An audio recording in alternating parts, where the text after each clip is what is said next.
Dhanik Bharat Educational Institutions, Inter, IIT, JEE, NEET, admission opened. సంచలనంగా మారుతుంది ఆప్ ఎంపీల పనితీరు. మరి ముఖ్యంగా చెప్పుకోవాలంటే బీజేపీలో చేరుతున్నట్లుగా ప్రకటించారు ఆప్ ఎంపీ రాఘవ్ చద్దా. సో 2/3 మెజార్టీతో పార్లమెంటరీ పార్టీ మొత్తం కూడా బీజేపీలో విలీనం చేస్తున్నట్లు రాఘవ్ చద్దా ప్రకటించారు. ఈ నేపథ్యంలో తీవ్ర స్థాయిలో ఆమ్ ఆద్మీ పార్టీ కూడా విమర్శలు గుప్పిస్తుంది. పంజాబ్ ప్రజలకు బీజేపీ ద్రోహం చేసిందంటూ కూడా ఆ పార్టీ మండిపడుతుంది. మొత్తం మీద గత కొంతకాలంగా భారతదేశంలో ఉన్నటువంటి ప్రధానమైనటువంటి అంశాలు, మరి ముఖ్యంగా క్షేత్రస్థాయిలో ఉన్నటువంటి అంశాలను పదే పదే పార్లమెంట్లో ప్రస్తావించినటువంటి రాఘవ్ చద్దా ఒక్కసారిగా తనతో పాటుగా మరో 6 ఎంపీలను తీసుకొని బీజేపీలో చేరుతూ కూడా కొంతవరకు ఆమ్ ఆద్మీ పార్టీకి భారీగా షాక్ ఇచ్చినట్లుగానే మనకు అర్థమైపోతుంది. ఈ నేపథ్యంలో ఆ పార్టీకి రాజ్యసభలో ఉన్నటువంటి ఏదైతే ఉందో పూర్తిగా బీజేపీలో విలీనమవుతున్నటువంటి సిచ్యువేషన్ మనం చూస్తున్నాం. ఇక్కడ పార్టీ ఫిరాయింపుకు సంబంధించినటువంటి అంశాలు, మరి ముఖ్యంగా దానికి సంబంధించినటువంటి పొంతనే లేకుండా 2/3 మెజార్టీతో కూడా బీజేపీలో విలీనమవుతుంది ఆ పార్టీ. ఇప్పుడు కేవలం 3 ఎంపీలు మాత్రమే రాజ్యసభలో ఆమ్ ఆద్మీ పార్టీకి ఉన్నారు. ఈ అంశంపైన ఆమ్ ఆద్మీ పార్టీ ఏమనుకుంటుంది? ఇప్పటికీ స్పందించినటువంటి తీరు కూడా కనబడుతుంది. పూర్తి స్థాయిలో పంజాబ్లో రాఘవ్ చద్దాతో పాటుగా ఈ ఎంపీలకు రాజకీయ సమాధి కడతారంటూ ఆమ్ ఆద్మీ పార్టీ ప్రకటన చేస్తుంది. ఒకసారి మనతో పాటుగా తెలంగాణ ఆమ్ ఆద్మీ పార్టీ కన్వీనర్ హేమ సుదర్శన్ గారు నాతో పాటు అందుబాటులో ఉన్నారు. హేమ గారు నమస్తే అండి. నమస్తే అండి. హేమ గారు, ఎలా చూడొచ్చుంటారు? రాజ్యసభలో మీ పార్టీకి సంబంధించి పూర్తి స్థాయిలో డ్యామేజ్ అయినటువంటి సిచ్యువేషన్ ఏర్పడుతుంది, ఏమంటారు? ఈ విషయంలో అంటే పార్టీకి ఎలాంటి నష్టం లేదండి, కానీ పంజాబ్ ప్రజలకు నష్టం. అంటే పంజాబ్ లో వచ్చేసి రూలింగ్ లో ఉంది కాబట్టి, ఏదైతే బీజేపీ ప్రభుత్వం పంజాబ్ లో లేదు, నెక్స్ట్ ఎలక్షన్ ఉంది కాబట్టి ఈ బీజేపీ ఎప్పుడు కానీ ఎంతసేపటికి ఈడీ సిబిఐలను ఉపయోగించుకొని భయపెట్టి, ఎలాగైతే ఇప్పుడు కాంగ్రెస్ లో ఉన్న లీడర్లందరూ వచ్చేసి బీజేపీలో చేర్చుకున్నారో అదే విధంగా వచ్చేసి మా పార్టీ లీడర్లను కూడా ఆ విధంగా వాళ్ళు వచ్చేసి భయపెట్టి భయభ్రాంతులకు చేసే వచ్చేసి వాళ్ళు ఈ రోజున వాళ్ళు 1/3. ఎందుకంటే ఇప్పుడు వాళ్ళు రేపు పొద్దున వచ్చేసి ఉండాలి కదా, ఎంపీ పోస్టులలో రాజ్యసభలో ఉండాలి అంటే మొత్తం 1, 2, 3 పోతే అది రద్దు చేయాల్సి వస్తుంది. ఎంపీ పదవిని వచ్చేసి దాన్ని రద్దు చేయాల్సి వస్తుంది. కాబట్టి ఇంతమందితో ఉంది కాబట్టి ఈ మాక్సిమం 7 మెంబర్స్ పోతే వచ్చేసి వాళ్ళ పదవులు వాళ్ళకు ఉంటాయి అనే ఒక అక్కసుతోని ఈ రోజు బీజేపీ ప్రభుత్వం కుట్ర చేసి మా పార్టీ లీడర్లను వచ్చేసి దూరం చేసిందని చెప్పి చెప్తున్నాము. అదే విధంగా పంజాబ్ లో చూసుకుంటే అసలుకి బీజేపీ ప్రభుత్వము లేదు. అదే విధంగా మన ఇన్ సైడ్ చూసుకుంటే కాంగ్రెస్ ప్రభుత్వం కూడా అక్కడ లేదు. ఎందుకంటే పంజాబ్ లో వచ్చేసి తను రూలింగ్ లోకి వచ్చిన తర్వాత ఆమ్ ఆద్మీ పార్టీ ఏదైతే మేనిఫెస్టోలో పెట్టిందో అవన్నీ నెరవేరుస్తుంది కదా. మా టాప్ విద్యను ఇచ్చారు, వైద్యాన్ని ఇస్తున్నారు. అదే విధంగా కానీ హేమ గారు, ప్రాతినిధ్యం తగ్గినప్పుడు మీరు పూర్తి స్థాయిలో చద్దా విషయాన్ని చూసుకుంటే చద్దాలకు మీ సభలో ప్రాతినిధ్యం లేకుండా, మరి ముఖ్యంగా ప్రాధాన్యత తగ్గించేటువంటి పరిస్థితులు మీరు చేశారు. కానీ మీకు సభలోనే ప్రాధాన్యత లేకుండా చేసినటువంటి వైనం కనబడుతుంది. కేవలం 1 ఎంపీ మాత్రమే బయటికి వెళ్తే అనుకోవచ్చు, కానీ మీకు అక్కడ పూర్తి స్థాయిలో విలీనమయ్యేటువంటి పరిస్థితులు ఉన్నాయి కదా. ఇప్పుడు 3 ఎంపీలతో రాజ్యసభలో సాధించేదేంటి? ఇప్పుడు పంజాబ్ ప్రజలు చూస్తున్నారు. పంజాబ్ ప్రజలు భిక్షగా ఇస్తే వాళ్ళు వచ్చేసి ఎంపీలుగా అయ్యారు తప్ప వాళ్ళకేమి సొంతంగా వాళ్ళు గెలిచి రాలేదు. సో అది వాళ్ళకి చేతనైతే నిజంగానే వచ్చేసి వాళ్ళను ద్రోహులు అనాలి.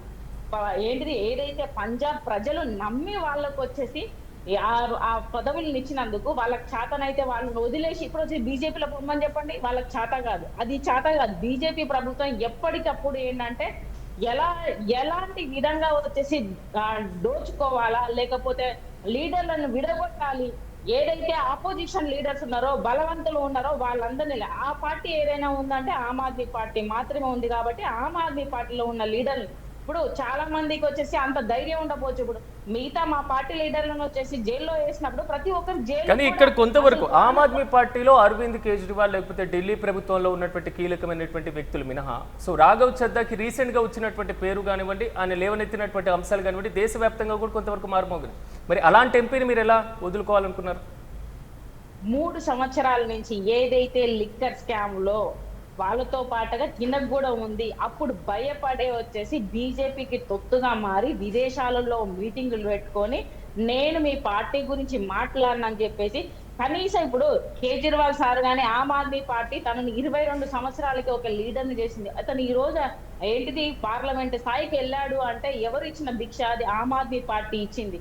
కేజ్రీవాల్ సార్ పక్కన ఉండేసి ఒక నమ్మిన బంటులాగా ఉండి ఈ రోజు వచ్చేసి అన్ని రకాలుగా నువ్వు బాధ్యతలు ఇచ్చిన తర్వాత నువ్వు ఇంత ఎత్తుకెదిగిన తర్వాత ఈ రోజు వచ్చేసి కనీసం పార్టీ లీడర్ అంటే నా కేసు నన్ను కొట్టేయండి, నా కేసు ఉంచొద్దు, దాంట్లో మీకు మద్దతు చేస్తా అని చెప్పేసి వాళ్ళు ఎలాగైతే నువ్వు వచ్చేసి లోపల బేరాలు చేసుకున్నావో కనీసం పార్టీకి మన స్నేహితుడే మనకు వచ్చేసి పక్కన ఏదైనా అయితే మనం మాట్లాడతాం. అలాంటిది ఒక పార్టీ అన్ని రకాలుగా నీకు వచ్చేసి ఎదగడానికి అవకాశం ఇచ్చినప్పుడు నువ్వు పార్టీలో ఉన్న లీడర్లు కనీసం జైలుకు పోయినా కూడా ఒక్క మాట మాట్లాడకుండా కండ్ల ఆపరేషన్ అని చెప్పి వంక పెట్టి 3 సంవత్సరాల్లో ఒక్కసారైనా మాట్లాడవా?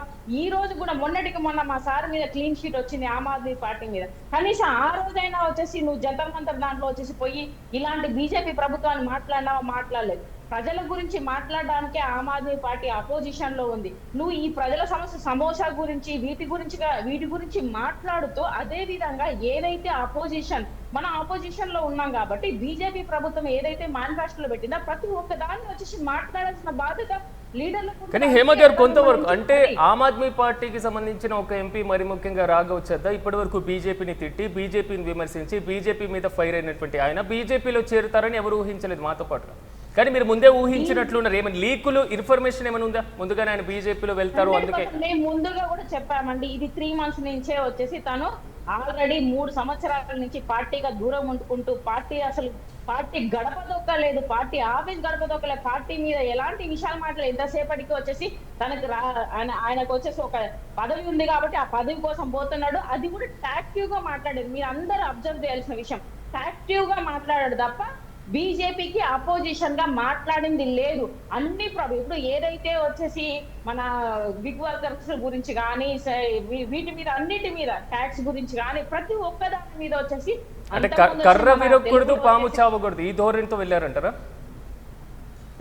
కర్ర విరగకూడదు పాము చావకూడదు అనే ధోరణితోనే బీజేపీకి సంబంధించిన సమస్య ఆ టైప్ లోనే యాక్టివ్ గా కర్ర విరగకూడదు పాము చావకూడదు అనే టైప్ లోనే వాళ్ళు ప్లానింగ్ తో చేసేసి తను ఆల్రెడీ రాఘవ్ చడ్డా నేను బయటికి వెళ్ళిపోవాల్సి వస్తుంది అని తెలుసు. 3 సంవత్సరాలు తనకు మారు అని చెప్పి ఛాన్స్ ఇచ్చారు, కానీ తను మారలేదు. సో అంత డర్పోక్ లాగా అంటే ఒక వయస్సుడు పార్టీకి ఎలా అండి ఉంటారు, పార్టీలో వచ్చేసి జైలుకు పోయినా ప్రాణ త్యాగాలు చేసి కూడా పార్టీలో ఉండాల్సిన పరిస్థితి వస్తుంది. నీకు పార్టీ వచ్చేసి అంత ఆదరణ ఇచ్చింది, ప్రజలు నీకు అంత ఆదరణ ఇచ్చింది. ఆమ్ ఆద్మీలో పార్టీలో ఉన్నందుకు నువ్వు ఈ రోజు వచ్చేసి రాఘవ్ చడ్డా ఆమ్ ఆద్మీ పార్టీ అనే ఒక లీడర్ గా వచ్చింది, కానీ నువ్వు వేరే పార్టీలో ఉంటే కాదు. అదే పంజాబ్ లో వచ్చేసి ఈ బీజేపీ ప్రభుత్వం మంచి చేసింది, ఆమ్ ఆద్మీ పార్టీ మంచి చేయలేదు అంటే నేను తప్పుగా ఎంచుకున్నాను ఈ రోజు చెప్తున్నాడు. కొంచెమైనా ఆయనకి బుద్ధి ఉండాలి, తిన్నింటి వాసాలు లెక్క పెట్టాలి అని చెప్పేసి మాట్లాడతారు. సో ఈ విధంగా మాట్లాడేంత వరకు కరెక్ట్ అని చెప్పేసి నేను అడుగుతున్నాను. కానీ కొంతవరకు మీరు నమ్మినటువంటి వ్యక్తి మీరు రాఘవ్ చద్దాని పక్కన పెట్టేసిన తర్వాత అశోక్ మిట్టల్ కి పదవిని కట్టుబెట్టారు, కానీ ఆయన కూడా లేకుండా పోయారు కదా ఇప్పుడు. అదే అండి, ఏదైతే మేము పదవులు కట్టబెడుతున్నామో, ఏదైతే మా లీడర్లు ఉన్నారో వాళ్ళందరినీ వచ్చేసి విడగొట్టడానికి ఆమ్ ఆద్మీ పార్టీని మొత్తం విడగొట్టడానికి ఏ విధంగా సామభేద దండోపయోగించి ఈ రోజు వచ్చేసి పిఎంఎల్ఏ అనే ఒక చట్టాన్ని తీసుకొచ్చి మా ఏంటిది లీడర్లను, అది సత్యేంద్ర జయంత్ కానీ మనీష్ సిసోడియా కానీ సంజయ్ సింగ్ సార్ కానీ వీళ్ళందరినీ ఏ విధంగా చేశారు, ఆ విధంగానే ఇప్పుడు కూడా ఈ నెక్స్ట్ పంజాబ్ లో ఎలక్షన్ వస్తుంది కాబట్టే కదా వీళ్ళు వచ్చేసి పంజాబ్ లో ఏ విధంగా చూసుకున్నా ఈ బీజేపీ ప్రభుత్వం రాదు, కానీ ఏ విధంగా ప్రయత్నం చేయాలి అనే టైప్ లో ఇప్పుడు వచ్చేసి ఈ విధంగా ఒక 7 members ని లాక్కున్నది అంటే ఏ విధంగా వీళ్ళు చేసిండ్రు. 800 మంది ఇదే ఇప్పుడు మా పార్టీ లీడర్లు అందులో పోయిన వాళ్ళని ఖచ్చితంగా ద్రోహులు అనాలి. ఎందుకంటే 800 మందిని పొట్టన పెట్టుకున్నది రైతులను, అదే విధంగా రైతులను దేశ ద్రోహులని ఈ బీజేపీ ప్రభుత్వం అన్నది. అలాంటి అన్నం పెట్టే రైతులను ఆ విధంగా అంటే నువ్వు బీజేపీ ప్రభుత్వంలో చేస్తే నువ్వు గద్దారు కదా, మా పార్టీ లీడర్స్ అయినా దాంట్లో పోతే నువ్వు కూడా ఒక ద్రోహినే అని చెప్పేసి అనాలి. ఇలాంటి ద్రోహులను కానీ హేమ గారు కొంతవరకు ఆల్రెడీ మీరు చెప్పినటువంటి అంశం బీజేపీకి వ్యతిరేకంగా ఇప్పటి వరకు పోరాటం చేసి మాట్లాడినటువంటి రాఘవ్ చద్దాని బీజేపీలో చేరడం పైన నెటిజన్లు కూడా ఫైర్ అవుతున్నారు. ఓకే, కొంతవరకు ఆ విషయాన్ని పక్కన పెట్టేద్దాం. ఇప్పుడు పూర్తి స్థాయిలో ఒకవేళ రాఘవ్ చద్దాని రాజ్యసభలో ఉపనేతగా తొలగించకపోతే సిచ్యువేషన్ ఇప్పుడు దాకా వచ్చేదా? మేము ఆల్రెడీ తొలగించడం అంటే ఇప్పుడు అతన్ని ఒక్కరిని మేము తొలగించినావు అని చెప్పేసి మాట్లాడుతున్నారు. మిగతా వీళ్ళందరూ ఈ రోజు ద్రోహిగా మారుతారని మేము కలగనలేదు కదా. అదే సందీప్ పాఠక్ అతను కావచ్చు, ఇప్పుడు అశోక్ మిట్టల్ కావచ్చు, అండ్ ఇంకా మిగతా వాళ్ళు స్వాతి మాల్యా కావచ్చు, వీళ్ళందరూ వచ్చేసి ఏ విధంగా వచ్చేసి బీజేపీకి లొంగిపోయారు అనేది తెలుస్తుంది. ఈ రోజు వాళ్ళు భయపెట్టేసి ఈడీ సిబిఐలను ఏదో విధంగా వచ్చేసి అన్ని రకాలుగా వచ్చేసి భయభ్రాంతులకు చేసే వాళ్ళ పార్టీలకు మార్చుకుంటున్న విషయం అందరికీ తెలిసింది. కాంగ్రెస్ పార్టీలో నుంచి అందులోకి వెళ్ళారు. అదే ఓకే, హేమ గారు ఫైనల్ గా పార్టీ అయితే మారారు. వారు నియోజకవర్గానికి ప్రాతినిధ్యం వహించేటువంటి ఎమ్మెల్యేనో లేదా లోక్సభ సభ్యులు అయితే కొంతవరకు ఆ ప్రజల్లోకి వెళ్ళడం మాట్లాడేటువంటి వైనం ఉంటుంది. కానీ వారు పరోక్షంగా ఎన్నికయ్యారు. నెక్స్ట్ ఆప్ చేసేటువంటి ప్లాన్ ఏంటి మరి? ఆమ్ ఆద్మీ పార్టీకి దీంట్లో నష్టమేం కాదండి. ఖచ్చితంగా ఇంకొక మాక్సిమం ఈ ఇయర్ ఎండ్ కానీ నెక్స్ట్ ఇయర్ స్టార్టింగ్ లో వచ్చేసి పంజాబ్ లో ఎలక్షన్ లో ఉంటుంది. ఎలక్షన్ లో ఉంది కాబట్టే ఖచ్చితంగా ఈ బీజేపీ ప్రభుత్వం అక్కడ గెలవలేదు కాబట్టి ఈ రోజున అక్కతోని ఈ బీజేపీ మోడీ ప్రభుత్వం కుట్రలతోనే రాజకీయాలను చేస్తుంది తప్ప ప్రజలకు మంచి చేసేది ఏమి ఉండదు. ఆమ్ ఆద్మీ పార్టీ ఎప్పుడైతే మేనిఫెస్టోలో మా ఎజెండా ఒకటే అండి, మనం కట్టే ట్యాక్స్లకు టాప్ ఎడ్యుకేషన్ ఇవ్వాలి, హెల్త్ ఇవ్వాలి అనే ఎజెండాతోనే పోతుంది. అదే విధంగా ఢిల్లీలో ఉన్నప్పుడు కూడా చేసేది, పంజాబ్ లో కూడా చేస్తుంది. అన్ని రకాలుగా ఏదైతే మేనిఫెస్టోలో చేసినప్పుడు అన్ని రకాలుగా చేస్తున్నప్పుడు వాటిని నెరవేర్చినప్పుడు ప్రజలు ఎవరైనా వచ్చేసి ఆమ్ ఆద్మీ పార్టీని చూస్ చేసుకుంటారు. నెక్స్ట్ ఇలాంటి కుట్రలు చేసే బీజేపీని ఎంచుకోరు, ఇలాంటి ఏంటిది రాజకీయ నాయకులను కాంగ్రెస్ పార్టీని కూడా ఎంచుకోరు. ఖచ్చితంగా నెక్స్ట్ కూడా పంజాబ్ వస్తుంది కాబట్టి పంజాబ్ లో ఉన్న వాళ్ళని ఎలా విడగొట్టాలి, పంజాబ్ లీడర్లను ఎలా కొల్లగొట్టాలి, ఆమ్ ఆద్మీ పార్టీని ఎలా విడదీయాలి అనే దాంట్లో వీళ్ళు టార్గెట్ చేసి కుట్రలు చేసి ఈ రోజున వచ్చేసి సామవేదన దండోపాయం నుంచి మా పార్టీ మీద దండయాత్ర. కానీ రాఘవ్ చద్దా చేసేటువంటి ఆరోపణలు మరో రకంగా ఉన్నాయి. ఎలాగో ఆమ్ ఆద్మీ పార్టీ ఇప్పటికే కేసులకు సంబంధించి అరవింద్ కేజ్రీవాల్ బయటకు వచ్చారు, ఆ పార్టీకి సంబంధించిన అగ్రనేతలు బయటకు వచ్చారు కాబట్టి సో పార్టీని తీసుకెళ్లి బీజేపీలో ఎలాగైనా విలీనం చేయబోతున్నారు, పార్టీ మొత్తాన్ని కూడా బీజేపీలో కలిపేయబోతున్నారు. కాబట్టి మేము ముందుగానే సో బీజేపీలో వెళ్ళిపోయాం అనేటువంటి వాదన ప్రజల్లో బలంగా వినపడుతుంది. వాస్తవమేనాది? ఇది ఎప్పటికీ సాధ్యం కాదండి. ఆమ్ ఆద్మీ పార్టీ ఓన్లీ వచ్చేసి అపోజిషన్ గా ఉందంటే ఓన్లీ బీజేపీ ప్రభుత్వానికి మాత్రమే. ఇలాంటి దేశ ద్రోహ పార్టీని ఎప్పుడు కానీ ఆమ్ ఆద్మీ పార్టీ ప్రాణం ఇస్తుంది తప్ప ప్రజల కోసం వచ్చేసి ఇలాంటి పార్టీల్లో 100% చేరదు. అది తప్పుడుగా ప్రచారం చేస్తున్నారు తప్ప తను ద్రోహిగా మారింది కాకుండా మళ్ళీ పార్టీని ఆ విధంగా మాట్లాడడం నిజంగా ఒక తల్లి రొమ్ము పాలు తాగి తల్లి రొమ్ము గుద్దడం అనే దాంట్లో ఈయన వచ్చేసి ఆ కొమ్మకే వస్తాడు. అందుకే ఇలాంటి చెడ్డ కాబట్టి చెడిపోయిన మాటలు మాట్లాడతాడు. ఇట్లాంటి మాట్లాడమే తప్పది.